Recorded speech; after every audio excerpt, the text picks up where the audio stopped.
Conheceremos a história de Sandro Sussuarana, poeta, fotógrafo, artista engajado. A partir deste momento, conheça um pouco mais dessa história. Senhor, né, que a gente precisa ter nome e sobrenome, porque senão o racista ele vem e coloca o nome que quiser, mas também porque o seu sobrenome ele representa uma história. Eu me considero uma história viva, principalmente pelo enfrentamento ao racismo. Eu uso a minha arte, que é a poesia, para falar para outras pessoas o quanto a história de vida delas é importante. Eu quero que quando eu não estiver mais nesse mundo, que a minha filha tenha o orgulho do pai dela, como a Vilma Reis que me ensinou, né, que a gente precisa ter nome e sobrenome. Não só pela questão de que você precisa ter nome e sobrenome, porque senão o racista ele vem e coloca o nome que quiser, mas também porque o seu sobrenome ele representa uma história que veio antes de você. Eu sou Sandro Sussuarana hoje, porque antes de eu ser Sandro Sussuarana, eu sou Sandro Ribeiro, que é filho de João Francisco dos Santos e Lisaura Lima Ribeiro, que precisaram ter uma história de vida e se encontrar em algum momento para que eu viesse a estar aqui hoje. Né? Então, ser história de vida e viva, para mim, é essa continuação do que foi a passagem dos meus pais pela Terra e do que eu tenho feito nessa minha passagem pela Terra. E sabendo também que a minha história de vida, depois de mim, ela continuará através da minha filha, que é Maria Cecília. Então a gente vai ramificando as nossas histórias através das pessoas que nós geramos ou através das pessoas que nós encontramos nesse percurso que é a nossa passagem pela Terra. Bem filosófico isso, né? Mas eu me considero uma história viva, principalmente pelo enfrentamento ao racismo e contra o extermínio da juventude negra, dessa juventude de qual eu faço parte, em que a cada 23 minutos um jovem negro morre, dentro de uma estatística de um país que mata 63 jovens entre 14 e 24 anos, eu com 31, não tenho como dizer que eu não sou uma história de vida viva, porque eu saí dessa estatística, né? Eu ultrapassei essa barreira que é imposta pra gente por morar na periferia, que é imposta por ser negro, que é imposta por uma série de questões. Eu não conheci meu pai porque com um ano de nascido meu pai faleceu, ficou doente e veio a falecer. Então eu não tive a oportunidade de crescer com a presença do meu pai física, mas eu conheço meu pai muito bem pelas histórias que as pessoas contam do meu pai. E aí eu quero que quando eu não estiver mais nesse mundo, que a minha filha tenha o orgulho do pai dela, assim como eu tenho orgulho do meu pai pela boca das pessoas. Né? Então, João Francisco é uma pessoa muito querida aqui na Sussuarana Velha, foi o primeiro segurança do posto de saúde, né? Ajudou muitas pessoas, mas não pelo que ele fez, mas pela forma como ele tratava as pessoas. Então eu quero que a minha filha, quando as pessoas falarem de mim para ela sinta esse orgulho que eu sinto de ser filho do meu pai, né? Principalmente para poder dar esse orgulho para minha filha e fazer aquilo que Djonga ele pergunta nas músicas dele, né? Quando o seu filho crescer, o que ele vai ter de você? Orgulho ou vergonha? E eu quero que a minha filha tenha orgulho de mim e saber que ela é minha filha. Acho que é um pouco disso. Acho que a poesia, acho que ela faz parte da vida da gente o tempo todo. Né? E Sérgio Vaz, ele fala que todo mundo gosta de poesia, a gente só não sabe que gosta. Eu cresci em um âmbito em que a poesia ela esteve sempre presente. Eu sempre gostei de poesia, mesmo não sabendo essa linguagem, porque não era uma linguagem próxima. Eu cresci escutando e conhecendo poesias de Jorge Amado, de Castro Alves, entre outros autores. Até porque a literatura marginal ela não era tão difundida. Né? Tinha os cadernos negros, mas eu não conhecia. Então, a poesia ela chegou mais para mim diretamente quando eu fazia teatro. Eu fazia teatro num grupo de teatro aqui da Sussuarana, chamado Olorus da Arte. Começou pelo nome do grupo, né? Olorus da Arte, o que esse nome tem de emblemático, né? Quando eu descobri o que significava, aquilo para mim teve um impacto muito grande, porque já vinha me trazendo essa questão da ancestralidade, né? De falar de Olorum, de falar do sagrado, através da arte, dizer que a arte do povo preto ela é sagrada desde sempre. Eu com, sei lá, 14, 15 anos, trabalhando um espetáculo de teatro que se chamava Onde Está o Seu Racismo? Ainda que eu não falasse diretamente sobre essas questões raciais, dentro do espetáculo com uma forma de brincadeiras, mas a gente já trazia muitos aspectos importantes que permeiam a nossa vida. E aí, em um determinado momento do espetáculo, tinha que se recitar poesia.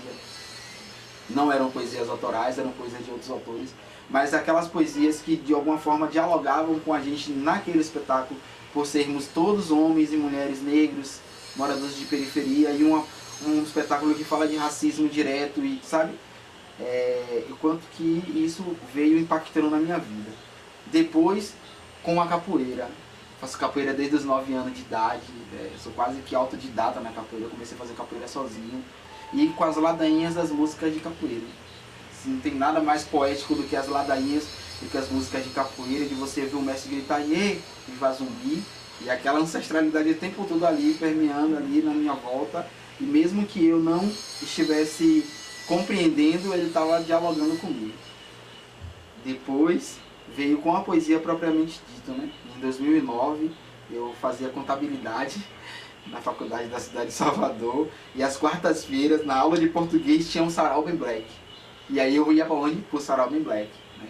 Primeiro porque era um ambiente que eu via um monte de gente preta, falando de um monte de questões pretas, e o principal objetivo que era um microfone aberto. Aquilo para mim acho que foi a grande sacada, assim, para que eu me percebesse potencializador através dessa arte. Então, chegar no Sarau Bem Black e poder subir no palco e fazer poesia e as pessoas me aplaudirem e depois quererem saber se a poesia era minha ou por que eu recitei aquela poesia e ter um contato, sabe? Para mim aquilo foi extremamente importante. Nelson Marca, que é o idealizador do Sarau Bem Black, sempre provocando, porque eu sempre levei muita gente aqui da Suarana para ir pro sarau, né? E ele sempre provocando: por que vocês não fazem um sarau lá? Por que vocês não fazem um sarau lá? Ele falava: mas Marca, como é que a gente vai fazer um sarau na Suarana, que é um bairro periférico, que tem partido alto, que tem várias paradas, os vários sextou, sabadão, domingo, né? E fazer um sarau de poesia em um ambiente onde as pessoas não estão acostumadas com poesia. Mesmo lembrando daquilo que o Sérgio Vaz fala, que todo mundo gosta de poesia, só não sabe que gosta. Então, a gente resolveu fazer o sarau, né? O sarau de poesia, com esse intuito de fazer as pessoas perceberem que elas também eram poesia em vida, né? E aí foi quando surgiu o Sarau da Onça, e quando a gente conseguiu compreender o quão importante e transformador era na vida das pessoas e na nossa vida a poesia marginal. E aí, nesse momento, eu entendi como era importante falar, porque durante todo esse período a gente foi sempre silenciado, né? Não tínhamos o fatídico lugar de fala, nem um protagonismo para a gente poder falar das nossas questões com propriedade, num ambiente onde estávamos em família, né? Em harmonia, em ancestralidade. E o Sarau da Onça, esse espaço, o Sempar, me possibilitou fazer isso. Então a poesia ela veio em 2009, mas quando eu compreendi mesmo a importância de levar essa poesia para outros espaços, foi em 2013, quando nós orquestramos o nosso primeiro livro. Quando nós pensamos a idealização do primeiro livro, foi quando a gente falou: agora a nossa poesia ela precisa ser concreta, né? A gente precisa concretizar esse sonho e fazer com que ele chegue na mão das pessoas, e que as pessoas elas falem sobre essa poesia e elas distribuam essa poesia nos espaços e nos ambientes onde a gente não puder acessar, onde a gente não puder chegar fisicamente, que a gente chega através do livro. E aí surgiu o primeiro livro do Sarau. Em 2014 foi quando nós lançamos o livro. E aí, vendo no lançamento 612 livros sendo vendidos dentro de um bairro periférico, um sábado à noite, com casa lotada com mais de 400 pessoas, ali, pra gente, e principalmente pra mim, foi quando eu disse: é isso que eu quero fazer. É isso que eu tenho que fazer. Eu acho que essa é uma das minhas missões aqui, né? Levar a poesia marginal, periférica, para essas pessoas e perceber que a poesia está nelas o tempo todo. E é isso que eu faço quando eu vou nas escolas. Nada mais do que fazer as pessoas entenderem que o cotidiano delas é tudo poético. Que aí, depois, eu venho conhecer Conceição Evaristo, que vai trazer esse trabalho que eu faço como escrevivência, que é escrever sobre as nossas vivências. O que eu vou fazer é essas pessoas entenderem que a vida delas já é poesia.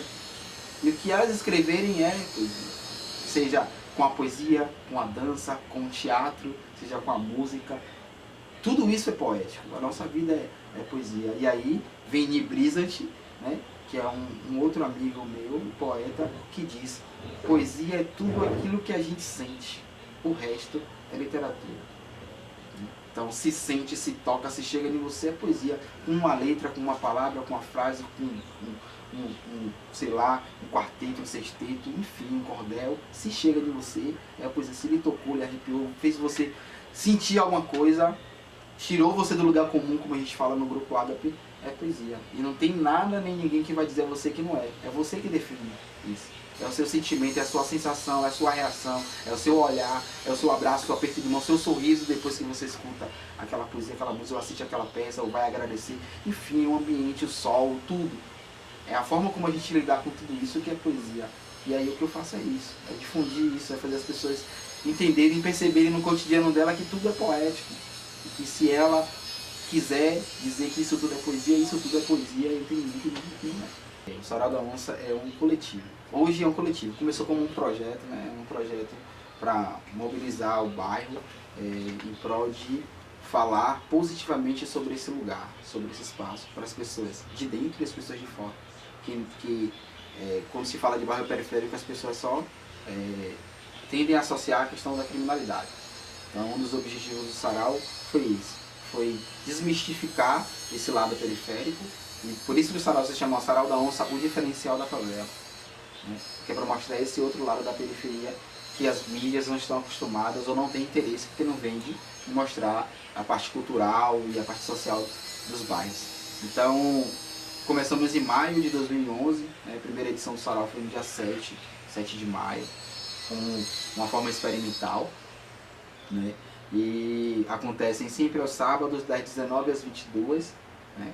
Quinzenalmente, e no mês de maio acontece todos os sábados, porque foi o mês que nós começamos, e no mês de novembro acontece todos os sábados, porque do Novembro Negro. Junho e dezembro nós fazemos uma edição, e nos outros meses são 2 vezes por mês, às vezes 3, a depender de quantas semanas tem o mês. Então dá mais ou menos aí 25, quase 30 edições de Sarau por ano, sem contar os saraus que a gente faz em outros espaços na cidade, em outros estados e outros ambientes e tudo mais. Eu uso a minha arte, que é a poesia, para falar para outras pessoas o quanto a história de vida delas é importante. Se não por elas, mas por outras pessoas que vão vir a partir dela, ou as pessoas que dão a vida para que elas estivessem ali. Então, fazer poesia, a minha poesia, é esse retorno que eu posso dar, né? De contar essas histórias, as minhas histórias, a minha passagem, e de, sei lá, de deixar uma semente no mundo, né? Uma semente que germine positividade, que germine coisas boas. Batida, a percussão, cara, que percussão foda, né?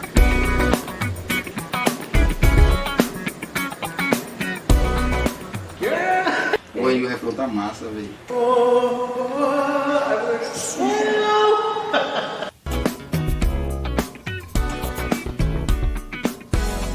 Uau, que isso?